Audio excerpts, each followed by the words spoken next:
Well, welcome to the very first Women's Dream Circle for the Women's Dream Collective.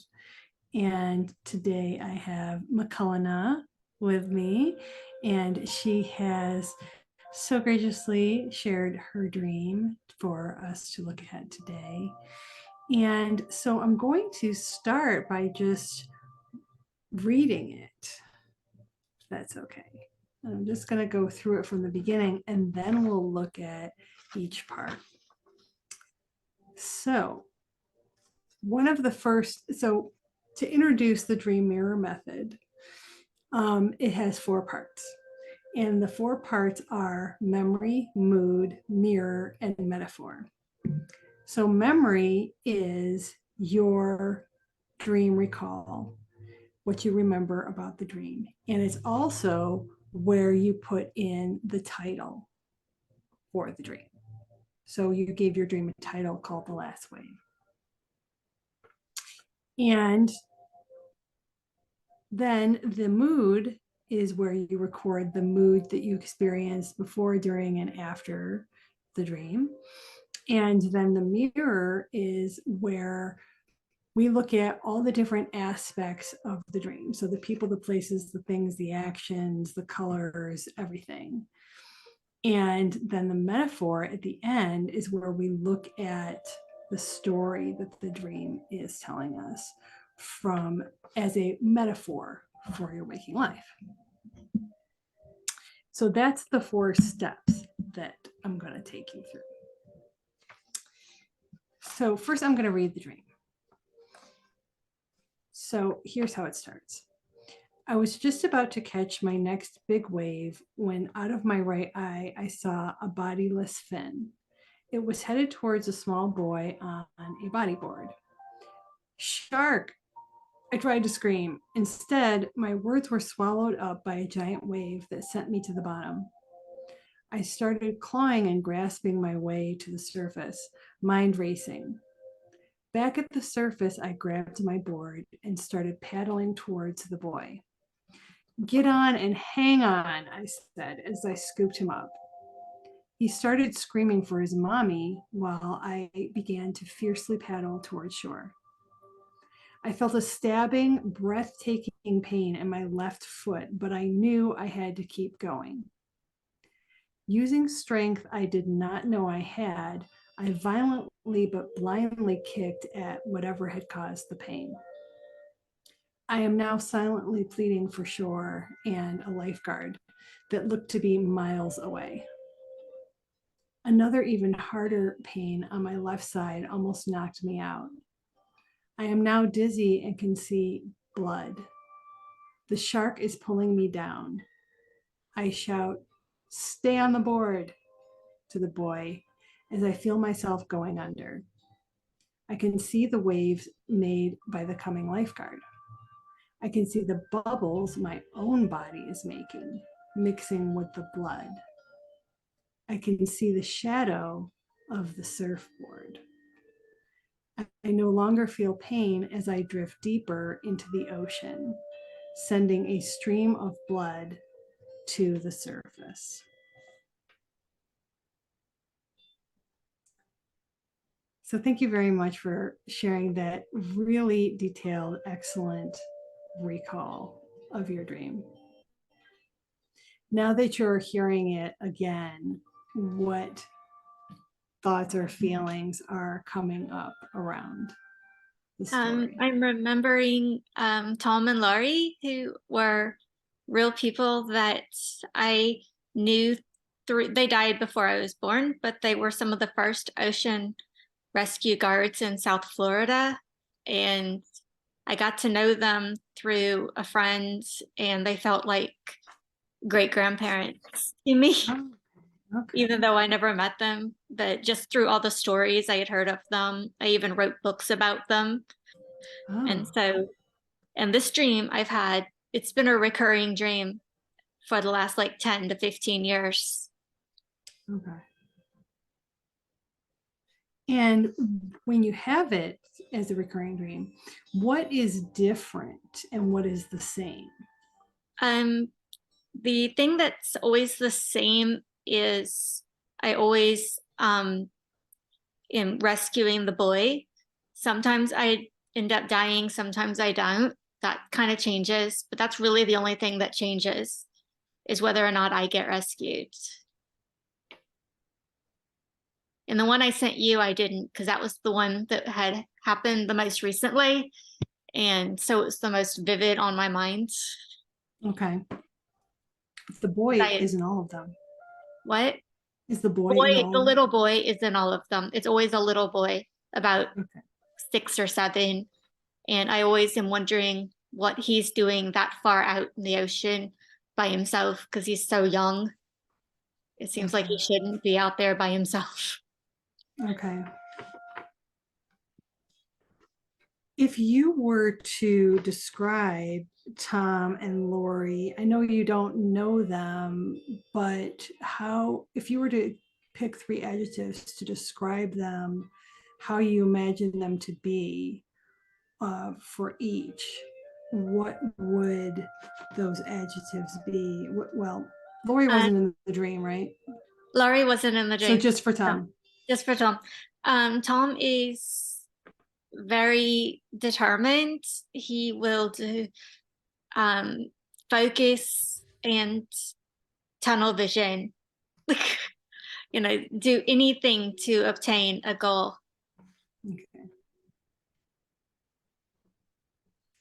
And the boy, is this like a boy you know or not? And is it the same? It is the same boy. It's the same boy, and I think the boy represents the boy that in real life Laurie found a dead child when she was like 13, a child that had drowned. She saw the body, and it's what in her diary. I've gotten to read her diary, and that's what made her want to be a lifeguard. Is when she was young, she found a body of a child that had drowned. Okay. So I think that in my subconscious, that's what it means. But I would Okay. love to see what you think. Yeah. I would Yeah. love to So see. I have a different theory. Right. I would love to find out more, Yes. more theories. So before we get to the rest of those details, I want to talk about the mood. So you say that the mood changes throughout the dream, and at first all you feel is the weight of urgency hard on your chest, but then you feel frozen, the way when you plunge into an icy river, the way that would be, and then you feel peace unlike anything you've ever felt in that dream. Mm-hmm. So walk me through the mood. The mood. Well, the first mood actually is joyful because I'm about to catch my last wave and I can see the sun starting to set. And it's like I'm happy, I'm tired because it's like I've been out on the water all day playing and I don't want to come in. It's like I don't want to stop. And I don't know if you've ever been surfing or bodyboarding, but it's a lot of fun. I haven't, but I've been in the ocean a lot. And then it starts turning to panic because I see the fin and I immediately know it's not a dolphin. I know it's a shark. And I see the boy and I don't feel like the lifeguards are noticing him in time. And then I start feeling like I've got to get this kid in and am I going to do it? And I feel just the weight of it on my chest. Like I've got this life that I'm responsible for now, and I don't really want to be responsible for him. I don't want to be a lifeguard, but I've been put in this position where I have to do it. I have to, I can't just let the shark get this kid. And then all of a sudden I feel pain, physical pain from the shark bites or what I'm assuming are shark bites. And then I feel the peace of what I assume is my mind knowing that I'm gonna die, and how I've been told that in real life my mom's an emergency nurse or was, and I'm told that she always knew that people's brains shut down when their body is shut down when they know they're going to die in a tragedy like that. And so I think that was my brain in the dream, the piece of like, okay, I'm drowning, I'm dying. But you're peaceful. Very peaceful at the end. Yeah. Okay. It's actually the recurring dreams when I die are much better than the ones when I'm rescued, because there's more pain in the ones when I'm rescued. Ooh, that's very interesting. Okay. But that's not the one to focus on because it doesn't happen often. Okay. But with recurring dreams, my theory is that the reason that they recur is because your subconscious is trying to tell you something. And until you can figure out and decode what that message is, it keeps recurring, and it keeps recombining it into different scenarios that are similar but different, because it's trying to say, okay, how about if I tell you it this way? How about if I tell you it this way? Right. Until you can start to see what it is. So it is important to track the patterns across and see what the common threads are, as well as differences.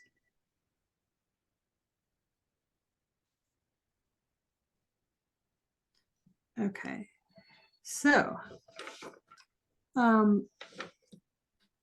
what I want to do initially is start diving into the story itself and the different settings that take place.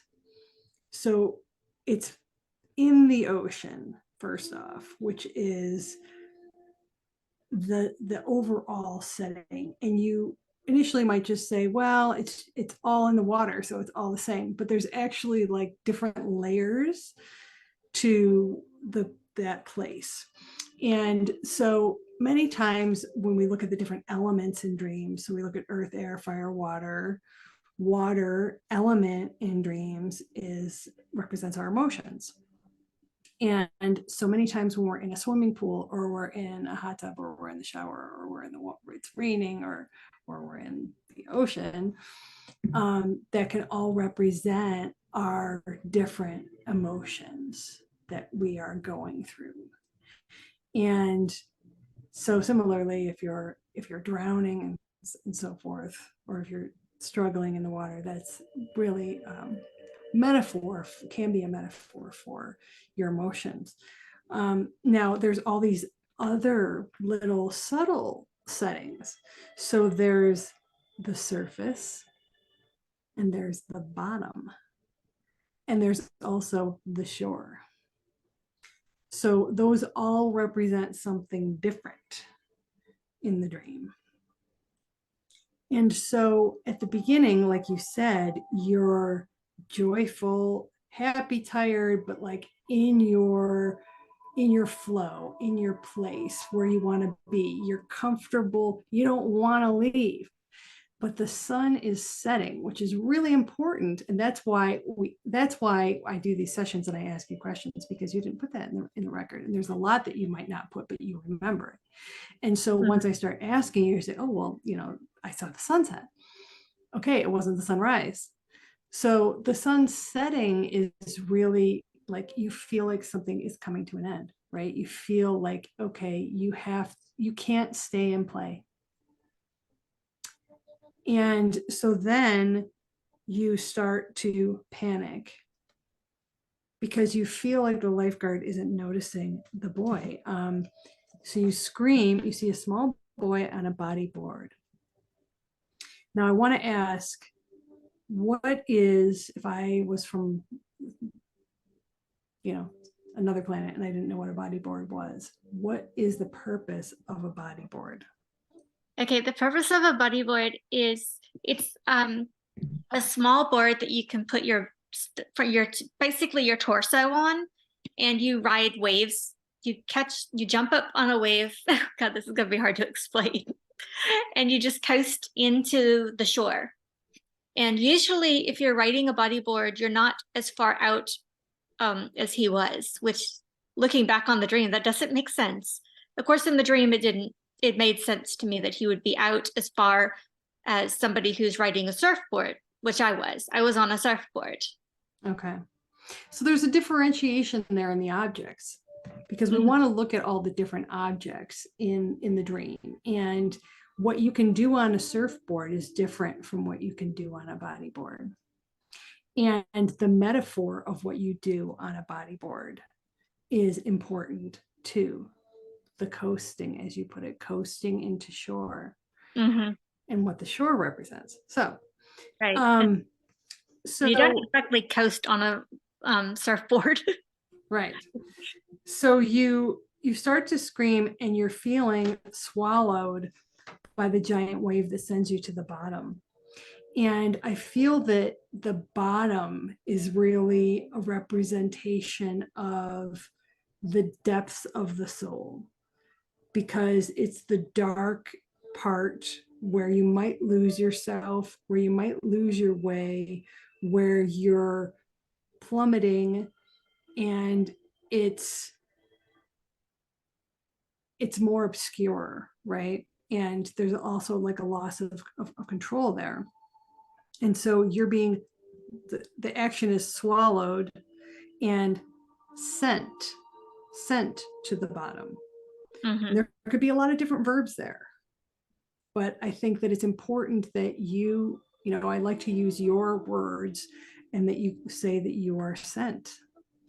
And the boy, to me, many times other people in our dreams can be representations of aspects of ourselves.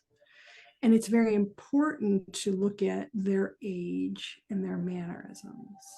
So the age of the boy could very well represent part of you at age 6 or 7. Wow. That's so cool. Yeah. And especially since I had a stroke and lost all my memories of childhood. When was that? 2001. But this means that there must be something in my subconscious. Yes. I mean, they're there. They just don't, I just can't bring them to the surface. Yes. And when did this dream start? Do you remember? I'd have to look back in my dream journals, but it's been years. I've had it reoccurring. I know when it stopped. It stopped when I developed Meniere's disease and couldn't bodyboard or surf anymore because I would get too dizzy and I would lose my balance. Yes. And I have benign paroxysmal positional vertigo, so I can completely sympathize with that. So you no longer have it. No, I haven't had it in 3 years. Okay. Ever since I had to stop bodyboarding, and I only surfed like once. I was never not good.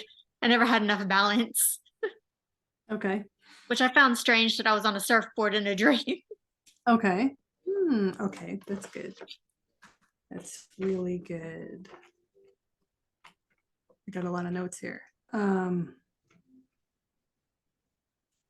That's really significant too, because it's out of character, and it's not, how it would happen in your life. So there's something I want to say about that, but I'm going to wait. Okay. So yes, so I believe that something that occurred when you were age 6 or 7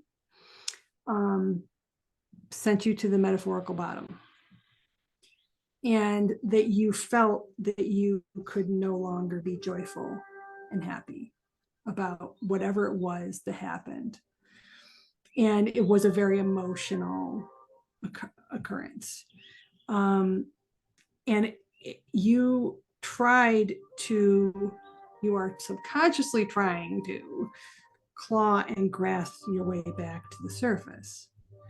the surface where either you're not lost in those depths or where you're finding the balance that you haven't had to integrate that experience. And so that's why it's interesting that you have the balance in the dream that you say you don't have in your waking life, because you're actually looking to your subconscious is attempting to integrate that bottom with the surface. Mm-hmm. It's the two oppositions. So when you get back to the surface, you grab your board and you take the strong initiative to save the boy, which is part of yourself. So you are actually taking that initiative and you're being like Tom, who is determined, focused, and tunnel vision, will do anything. That is why he's featured in the dream, because you are embodying his personality aspects when you are trying to save the boy, which is part of yourself, essentially.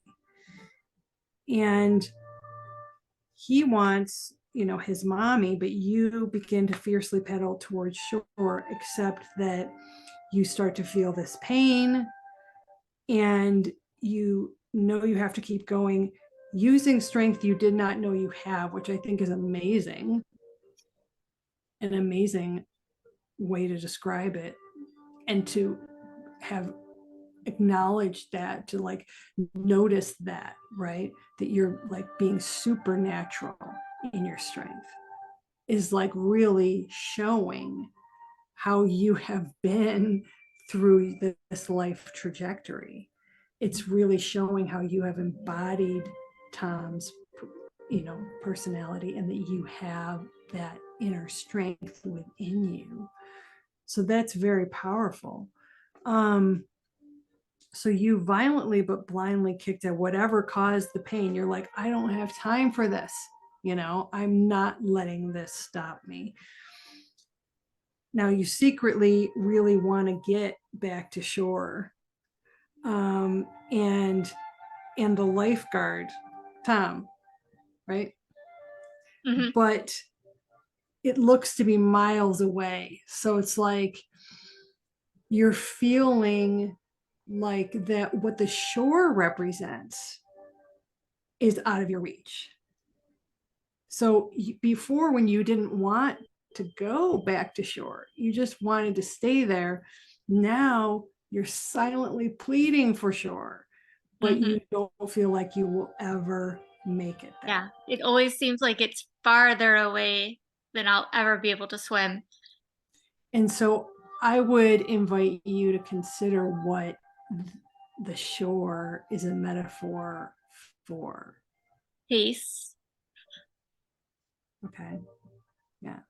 safety. In this dream, definitely safety. The shores represents safety.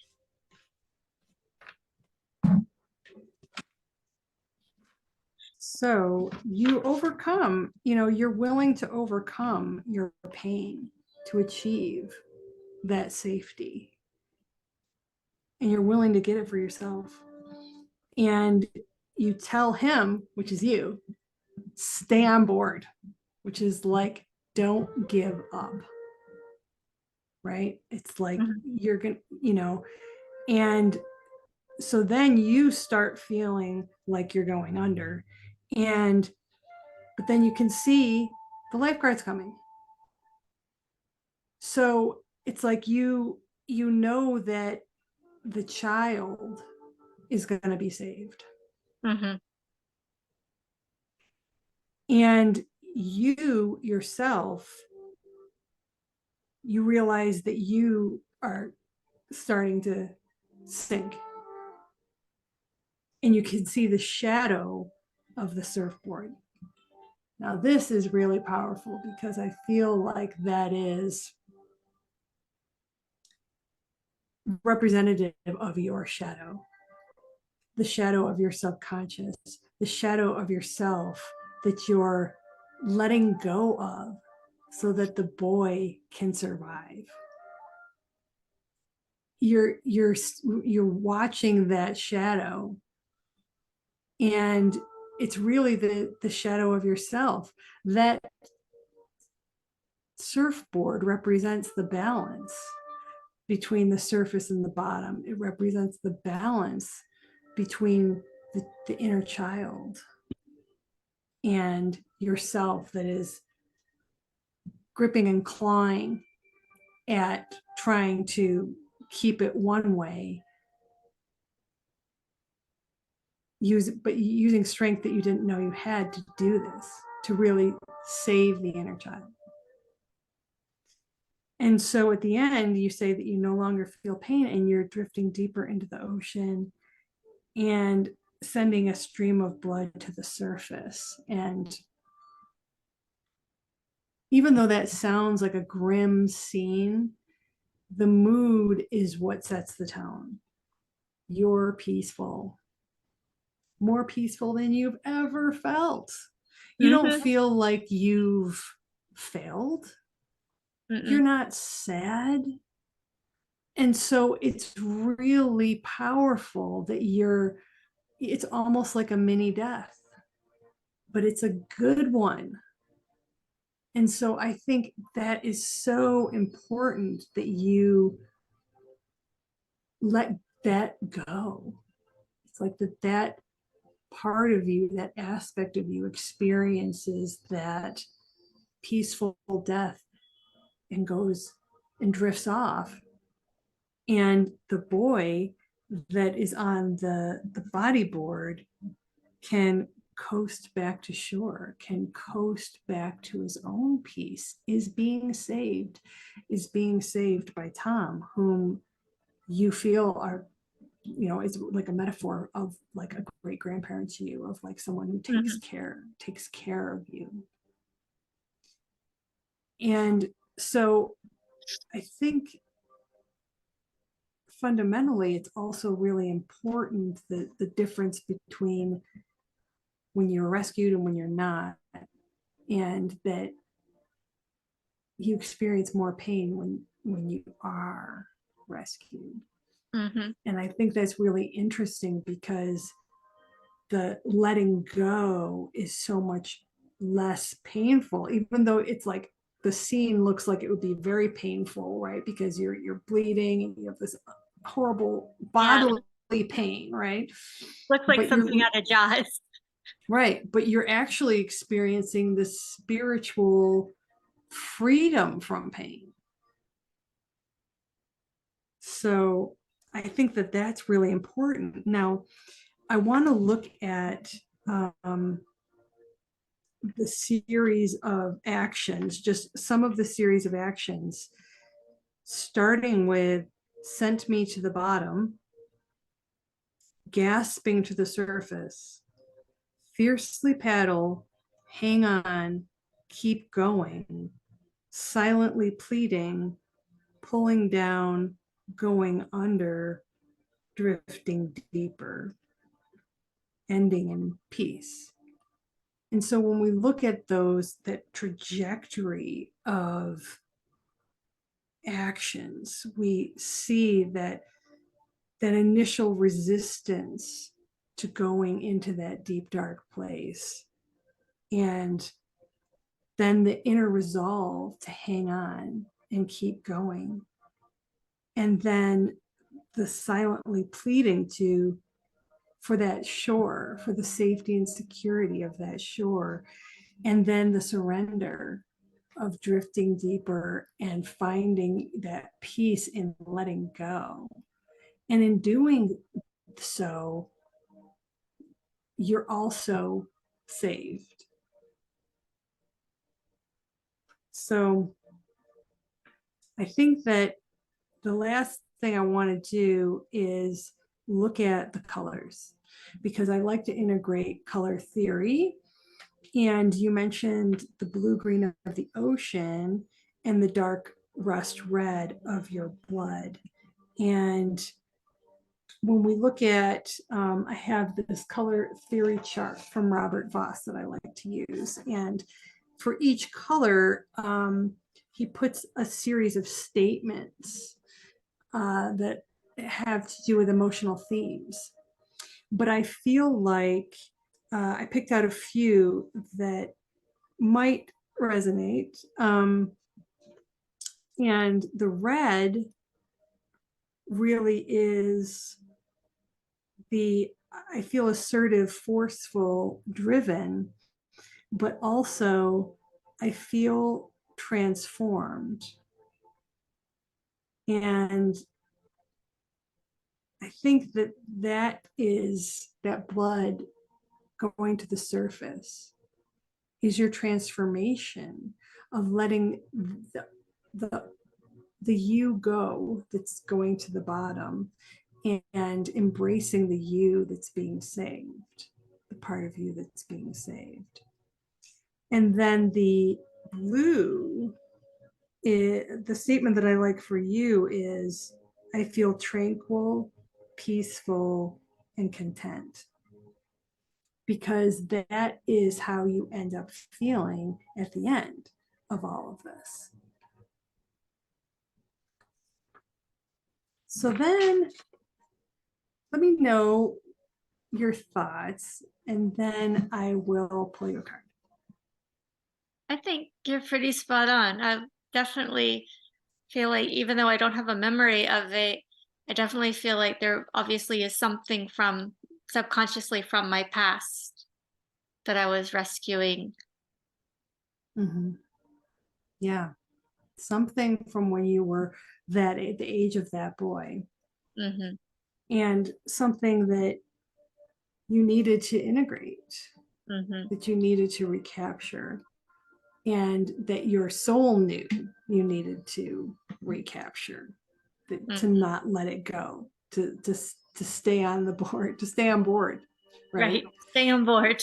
Yeah, and that's a good example of wordplay, because in my dream course I talk a lot about how dreams do wordplay, and that's a great one. Stay on board. It's like in the dream, it's about the board, the body board, the boogie board, the surfboard, but it's also like a saying Mm-hmm. of really, not giving up and persevering, but also surrendering too. It's like there's this, again, balance, which the board represents.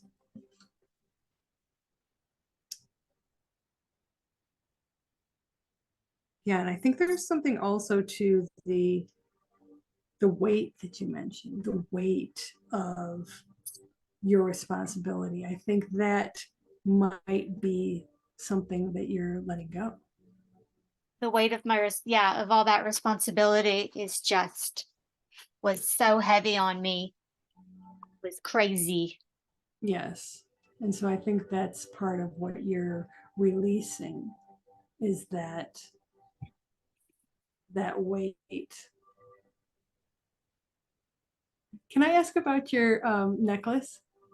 Yes, I was born and raised a Celt, and this is the triquetra, Yeah, and it that's what I thought it means was. the past, present, and future. Unfortunately, the show Charmed turned it into something that people think is not so good, and No, I know. It's actually, I had to ask because I saw it moving and I couldn't tell, but that's actually my symbol. yeah. Yeah. I have it on in my earring right Oh, how there. You cute. can see. Yeah, I was afraid the dog would start barking to come in. Yeah. So I was like, okay, I'm That's just gonna fine. go and get the dog. No, it makes perfect sense that you have that, because that is my resonant symbol and always has been. So Yeah. I'm like, yeah, okay. We're meant to come together. Yes. So now I am going to pull you a card. I'm just going to make a little room here.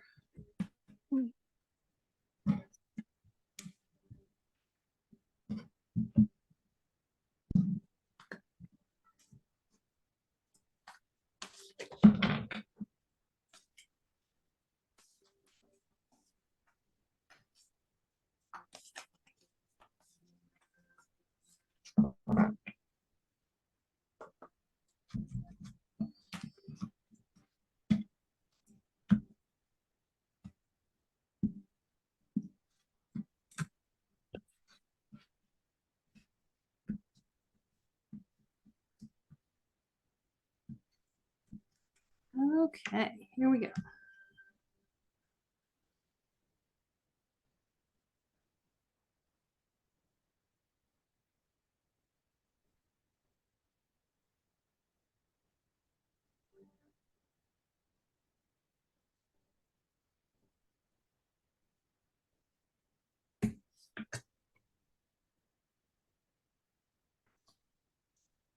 Ascending the mountain. I can see that. Look at that message. Keep Going forward. forward. Yep. Yes. So that is very much stay on board. Forward. Yep, definitely. Yeah. And I'm a little surprised that there wasn't water in it, but I'm sure there's water in there somewhere. yeah.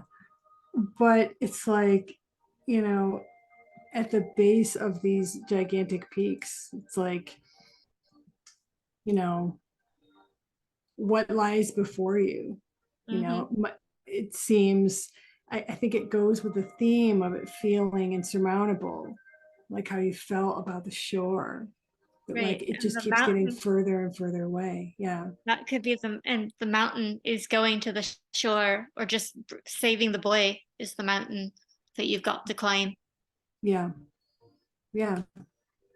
And the message is, you know, don't worry about how far away it looks or how challenging it looks, right? Just keep going forward. Yeah, just Yeah. keep doing it. Yeah. It's a great message for all of us. I do well to it's probably a little bit for me too. Yeah. Well, awesome. I hope that resonated with you. I really enjoyed hearing your dreams. Yeah, thank you. Yeah. And I'm glad to hear that, you know, even though it was recurring, that it stopped. And I know you associate it with your stopping surfing, but I think perhaps something else happened in your life at that time that caused that shift in that feeling too. I wouldn't be surprised if there was really something else that shifted to change the need to revisit that same struggle, you know, Right. because you kind of finally got your peace with it, I think. Yeah. I'll have to meditate on that and see if I can figure it out. And I'll meditate and Definitely. see if I can figure out the memory. Yes, definitely. And I always encourage people to reflect, you know, after the session, sometimes even up over the course of the next week, because things will come up in your dreams and while you're just contemplating it, and you'll start to really, you know, your brain is working on it all the time. And so sometimes the aha moment comes after we meet, and it's still can be really insightful. So, yeah. Well, I love that. Thank you. Yeah, and it was so wonderful to meet you and meet another Celt, especially this time of year. It's Yes, right before New Year's, so I it was. know. Yes. Cool. Well, thank you. All right. Well, thank you very much. It was wonderful to meet you. Nice to And meet you. yeah, and Happy almost New Year. yeah, you too. And we'll All be in right. touch. Okay. Okay. Thank Bye. you. Bye.